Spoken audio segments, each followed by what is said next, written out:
Friends, welcome to our JEE multiverse channel. आज हम pathfinder book के काइनेमेटिक्स चैप्टर का बिल्डअप क्वेश्चन 40 करने वाले हैं। अभी तक अगर आपने हमारे चैनल को सब्सक्राइब नहीं किया है तो जरूर सब्सक्राइब कर ले। आइए इस क्वेश्चन को देखते हैं। इस क्वेश्चन में क्या बोला है? A straight track is tangent to a circular track of radius r. Two material points A and B start simultaneously from common point of the tracks. अब क्वेश्चन में एक डायग्राम दे रखा है, वो मैं दिखाता हूँ। देखो, ये अपना स्ट्रेट ट्रैक है और एक सर्कुलर ट्रैक है, और ठीक है, और ये टेंजेंट है स्ट्रेट ट्रैक, और इसके रेडियस हमें दे रखी है कुछ r दे रखी है। इसका रेडियस क्या दे रखा है हमें? r। और अब क्या बोला है? Two material points A and B start simultaneously from common point of the track. यानी कि ए और बी जो है वो दो पॉइंट है जो इस पॉइंट से दोनों का कॉमन पॉइंट, यानी कि यही पॉइंट होगा दोनों ट्रैक का, वो स्टार्ट अपना मोशन स्टार्ट करते हैं। आगे के point A moves with uniform velocity on the straight track, whereas point B on the circular track keeping itself collinear with the center of circular track. And point A, the find the suitable expression for magnitude of acceleration of the point B when it is at angular position theta. यानी कि अब देखो क्या बोलना चाह रहे हैं इसमें। ये अपना स्ट्रेट ट्रैक है और ये अपना सर्कुलर ट्रैक है। तो थोड़ा बड़ा बनाता हूँ। देखो, ये अपना स्ट्रेट ट्रैक है, ये अपना सर्कुलर ट्रैक है, ये टेंजेंट ही है, सेकेंड नहीं है, ठीक है। अब ये स्ट्रेट ट्रैक में जाएगा कांस्टेंट वेलोसिटी u से, और जो अपना b है वो सर्कुलर ट्रैक में जाएगा, ऐसे ऐसे जाएगा। तो उसकी वेलोसिटी तो वैसे भी कांस्टेंट नहीं, डायरेक्शन बदल रही है, मैग्नीट्यूड भी बदल भी सकता है, नहीं भी बदल सकता, वो अभी पता नहीं है। अब थोड़े टाइम बाद क्या होता है इसमें, देखो थोड़े टाइम बाद क्या हो जाएगा इसमें, ये वाला कुछ यहाँ पे पहुंच गया, कुछ टाइम बाद ये यहाँ पे पहुंच गया, और बी कुछ यहाँ पे पहुंच गया, सेंटर यहाँ पे इसका ओ मान लो। और अब इसमें क्या है कि ए और बी कुछ इस तरह से मोशन कर रहे हैं कि जो ओ ए और ओ बी लाइन, मतलब जो ओ ए और बी, जो तीनों पॉइंट्स है वो कोलिनियर होंगे। ये ए और बी इस तरह से मोशन कर रहे हैं जिसकी वजह से ओ ए और बी, ये तीन जो पॉइंट्स है वो कोलिनियर होने वाले हैं। तो हमें पूछा है कि इसमें अगर एंगल थीटा हो जाए, बी मतलब बी जो है अपना, वो अगर एंगल थीटा एंगुलर पोजीशन पे आ गया है अभी इस मोमेंट पे, तो अब हमें पूछा है कि बी का एक्सेलरेशन क्या होगा। तो इसमें देखो, बी का एक्सेलरेशन एक तो सेंट्रीपिटल होगा, इधर ए सी बोल देता हूँ, और इधर एक परपेंडिकुलर टेंजेंशियल एक्सेलरेशन होगा। अब मान लो इसकी वेलोसिटी इधर v है। अब सब समझने वाली बात ये है इसमें, देखो इसमें क्या समझना है, क्या सबसे खास चीज ऑब्जर्व करनी है इसमें, बाकी तो कैलकुलेशन ही, कि देखो ओ ए लाइन और ओ बी लाइन को इंसर्ट करनी, मतलब ओ बी लाइन थोड़ी छोटी है लेकिन एक दूसरे पे ही लाई कर रही है, ओवरलैप कर रही है। यानी कि देखो ओ ए का एंगल विथ दिस लाइन, इसको पी बोल दो, तो ओ ए का एंगल विथ लाइन ओपी जो है वो थीटा है, और ओबी का एंगल विथ लाइन ओपी भी थीटा है। यानी कि समझ रहे हो, ये दोनों लाइन सेम एंगल टेंड करेगी ओपी से, अगर इन दोनों को कोलिनियर होना है तो। वैसा तो ये हिंट में भी दे ही रखा है कि अगर इन दोनों को कोलिनियर होना है तो दोनों के angular velocity about point O same होनी चाहिए, क्योंकि इन दोनों का जो एंगल कवर्ड है अबाउट ओ वो सेम ही होना चाहिए, तभी वो एंगुलर, मतलब तभी वो कोलिनियर हो पाएगी। अगर मान लो अलग अलग एंगल हो जाता है, देखो बी इधर आ गया 5 पे और ए कुछ 5, ए यहाँ पे ही और बी यहाँ पे होता, मान लो थीटा प्लस 5 है, तो क्या ये तीनों कोलिनियर है? नहीं है कोलिनियर, ऑफ कोर्स है। यानी कि मेन चीज इसमें ये है कि A angular velocity of A about O is equal to angular velocity of B about O. ये सबसे खास समझने वाली और ऑब्जर्व करने वाली बात थी, बाकी तो कैलकुलेशन है। देखो हम क्या करते हैं, इसका angular velocity of A about O, इसको इक्वेट कर देंगे angular velocity of B about O, मतलब मैंने तो रिप्रेजेंट किया है ए और बी ओ, मतलब angular velocity of A about O, angular velocity of B about O. अब देखो ए का एंगुलर वेलोसिटी अबाउट ओ निकलना है। अब देखो हमें पता है ओपी आर है, रेडियस है वो तो बेसिकली, और ये 90 डिग्री होगा, टेंजेंट है इसलिए। तो हम क्या ओ ए निकाल सकते हैं? देखो ओ ए हम आसानी से निकाल सकते हैं। कॉस थीटा क्या होगा? कॉस थीटा क्या होगा? आर बाय ओ ए। तो इधर से ओ ए की क्या वैल्यू आती है? आर बाय, ये आर है, आर बाय कॉस थीटा आएगी ओ ए की वैल्यू। ओ ए की वैल्यू आ गई। और अब देखो हमें ओमेगा निकालना है, तो ओ ए के परपेंडिकुलर वाला जो कंपोनेंट होगा वही ओमेगा के लिए रिस्पॉन्सिबल होगा। अब देखो ये एंगल थीटा है, तो ये वाला जो एंगल होगा 90 माइनस थीटा होगा। अब देखो ये परपेंडिकुलर बनाता हो तो ये थीटा हो जाएगा, ये थीटा हो जाएगा, ये 90 माइनस थीटा होगा, ये इतना एंगल, और ये एंगल जो होगा ये भी थीटा होगा। तो जो परपेंडिकुलर टू ओ ए वाला कंपोनेंट है यू का, वो यू कॉस थीटा है, और ये रेडियल जो कंपोनेंट है वो यू साइन थीटा है। लेकिन हमें तो यू कॉस थीटा से मतलब है क्योंकि वही एंगुलर वेलोसिटी प्रोवाइड कर रहा है। तो अब हमें एंगुलर वेलोसिटी लिखनी है ए की, तो परपेंडिकुलर वेलोसिटी अपॉन डिस्टेंस होगा, तो ये क्या होगा ओमेगा ए ओ की वैल्यू क्या होगी u cos theta by O A, यानी कि u cos theta by O A की क्या वैल्यू है अभी हमने निकाला आर बाई कॉस थीटा, तो आर को नीचे रखता हूँ, कॉस थीटा को ऊपर भेज देंगे, तो ओमेगा ए ओ की value u cos square theta by r आ गई। अब ओबी का एंगुलर वेलोसिटी निकालना बहुत आसान है, सीधा वेलोसिटी बाई रेडियस कर देंगे। ये तो सर्कुलर मोशन में ही घूम रहा है, तो ये v बाय आर। अब देखो ये दोनों क्या बराबर है, क्या ये दोनों बराबर है? बिल्कुल बराबर है। अभी हमने देखा, ऑब्जर्व करने वाली बात थी। तो इधर से देखो इन दोनों को अगर हम इक्वेट करते तो हमारे पास वेलोसिटी ऑफ जो बी की वेलोसिटी है वी बी या फिर वी जो भी था वो हमारे पास आ गया यू कॉस स्क्वायर थीटा।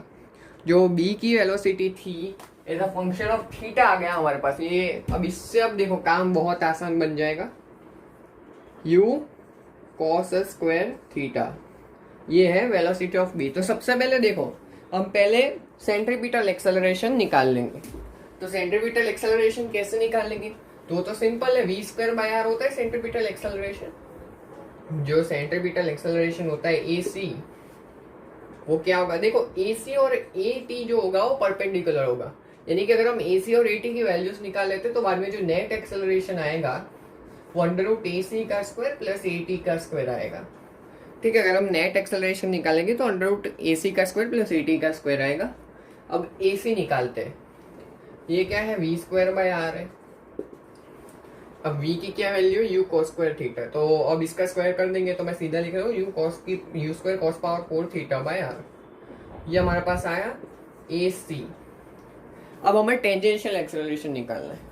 तो बेसिकली इसकी जो वेलोसिटी का मैग्नीट्यूड यानी कि इसकी जो स्पीड में जो चेंज ला रहा है वही तो टेंजेंशियल एक्सेलरेशन है। देखो मैं अभी फिर से वेलोसिटी लिख देता हूँ, you cos square theta velocity. ठीक है, ये वेलोसिटी है। अब समझने वाली बात ये है कि जो टेंजेंशियल एक्सेलरेशन है वही उसकी स्पीड बदल रहा है, यानी कि डी ऑफ, मतलब अब मैं ये you cos square theta speed मान, मतलब स्पीड ही है, वही डायरेक्शन के साथ नहीं देख रहा। तो D of you cos square theta, अरे हाँ, तो D of you cos square theta by D T, यही तो होगा टेंजेंशियल एक्सेलरेशन। ये तो सबसे बेसिक बात है, ये तो मतलब ये तो ऑब्वियस सी बात है, ये पता चल जानी चाहिए, क्योंकि जो स्पीड को बदल रहा है, स्पीड क्या है इसकी यू कॉस स्क्वायर थीटा है, वेक्टर के साथ अभी नहीं दिख रहे। तो जो स्पीड का रेट ऑफ चेंज है वही ए टेंजेंशियल एक्सेलरेशन है, और स्पीड हमारा क्या है यू कॉस स्क्वायर थीटा है। तो अब देखो यू तो कांस्टेंट ही, तो इसको बाहर ले लेता हूँ, D by D T of cos square theta equal to A T. अब इधर क्या करना है, अब हमें क्या करना है, इसको कैसे लिखेंगे, इसको डिफ्रेंशिएट कैसे करेंगे, तो अब हमें चेन रूल लगाना होगा। तो चेन रूल आई होप सबको आता ही होगा, अगर नहीं आता है तो हमने हमारी चैनल पे करवाया है थियरी वाले प्लेलिस्ट में, बेसिक मैथमेटिक्स की प्लेलिस्ट में आपको चेन रूल मिल जाएगा, उसको देख लेना क्योंकि अब उसका यूज़ करने वाले हैं। तो देखो D by D T of cos square theta को मैं ऐसा लिख सकता हूँ, देखो इसको मैं ऐसा लिख देता हूँ, अरे हाँ, तो अब ठीक से सब कुछ दिख रहा है। हाँ, तो मैं क्या करने वाला हूँ, देखो D by D T of cos square theta को लिखना है हमें, तो इसको मैं देखो ऐसा लिख देता हूँ, D of cos square theta by D theta into d theta by D T. D theta by D theta से मल्टीप्लाई डिवाइड किया, बेसिकली कुछ नहीं, चेन रूल भी ऐसा ही है, यहाँ से ही आता है चेन रूल। इसको मैंने ए टी लिखा, अभी ए टी को हम निकालते हैं। तो देखो अब ये सब मैं मिटा देता हूँ, सिर्फ ए सी की वैल्यू ठीक से अलग से लिख देता हूँ और बाकी मिटा देता हूँ, क्योंकि अब डायग्राम का कोई काम नहीं रहा है। तो ए सी को मैंने यहाँ पे लिख दिया है। अब देखो इसको मैं यहाँ पे कंटिन्यू कर रहा हूँ, तो देखना ध्यान से अब मैं क्या करने वाला हूँ। तो देखो D of cos square theta by D theta, तो अब D of cos square theta by D theta में भी अब चेन रूल ही लगाना पड़ेगा। तो इसको देखो मैं क्या करता हूँ, u इंटू, देखो कॉस स्क्वायर थीटा का डिफ्रेंसिएशन क्या होगा, 2 कॉस थीटा इंटू, अब कॉस थीटा खुद का differentiation into minus sine theta, देखो यही होगा।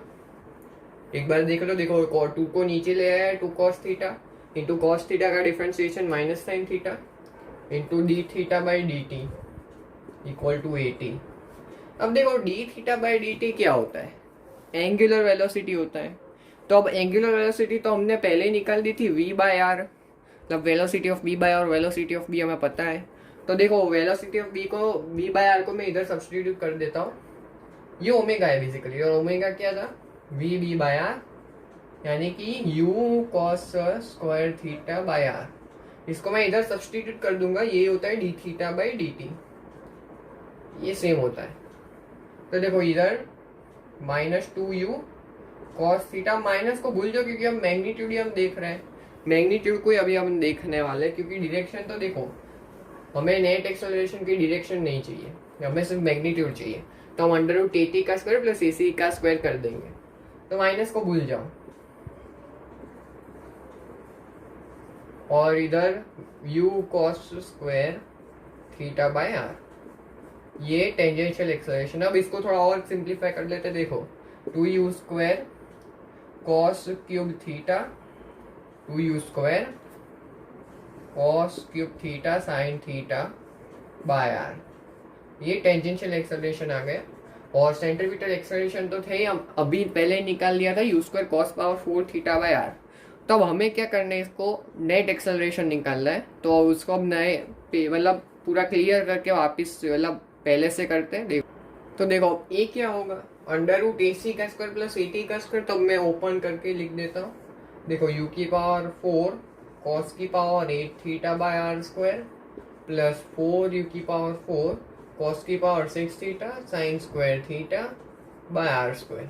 अब देखो cos की पावर 6 थीटा इसमें भी है, इसमें तो पावर 8 है, तो पावर 6 थीटा तो हम निकाल ही सकते हैं, और इसमें भी है, तो दोनों को cos पावर 6 थीटा को कॉमन ले लेते हैं। तो अगर हम कॉमन लेके बाहर ले जाएंगे तो बाहर cos क्यूब थीटा हो जाएगी, क्योंकि under root of cos cube theta हम कॉमन ले रहे हैं, तो उस under root of cos power 6 theta को हम कॉमन ले रहे हैं, तो वही cos क्यूब थीटा भी होता है, cos क्यूब थीटा ही होता है। तो मैं ऐसा लिख देता हूँ cos cube theta under root, अब देखो u पावर 4 भी दोनों में कॉमन है, तो जब हम बाहर निकाल लेंगे तो under root of u power 4 बचेगा, under root of u power 4 बचेगा, और इसको मैं लिख सकता हूँ u स्क्वायर, तो ये u स्क्वायर हो जाएगा, u square cos cube theta बाहर आ गया, आर स्क्वायर भी बाहर आ जाएगा, तो बेसिकली आर ही बचेगा। अंदर क्या बचेगा, cos square theta plus 4 sine square theta. अब देखो आंसर में थोड़ा अलग है, इससे क्या अलग है, उसमें 1 प्लस 3 साइन स्क्वायर थीटा दे रखा है, जिसको हम आसानी से ला सकते। देखो इसको मैं क्या लिख देता हूँ, 4 साइन स्क्वायर थीटा को sine square theta plus 3 sine square theta ला देता हूँ। देखो सिंपली हो जाएगा। अब ये चीज़ 1 है, जिसको मैं डायरेक्टली 1 से रिप्लेस कर देता हूँ, तो ये बनेगा आखिर में under root of 1 plus 3 sine square theta. तो यही है हमारा आंसर टू दिस क्वेश्चन, ठीक है, यही हमारा आंसर है। तो अगर आपको इस वीडियो में मज़ा आया हो तो हमारे चैनल को जरूर सब्सक्राइब कर ले, हमारे जो वीडियोस हम डालते रहते हैं उनको ज़्यादा से ज़्यादा शेयर करें और लाइक भी करें, ठीक है। तो और आप हमारे टेलीग्राम चैनल पे भी ज्वाइन हो सकते हैं, अगर आपको डाउट हो तो हमारे डिस्कशन ग्रुप पे भी ज्वाइन हो सकते हैं, और हम वहाँ पे हमारे डेली जो वीडियोस आते हैं उसकी अपडेट देते रहते हैं। तो अगर आपको कोई डाउट्स भी आते हैं तो आप हमारे टेलीग्राम चैनल पे भी ज्वाइन कर सकते हैं, जेई मल्टीवर्स नाम है उसका, ठीक है। तो अगर आपको मज़ा आया हो तो ज़रूर सब्सक्राइब करें चैनल को। Okay, thanks for watching.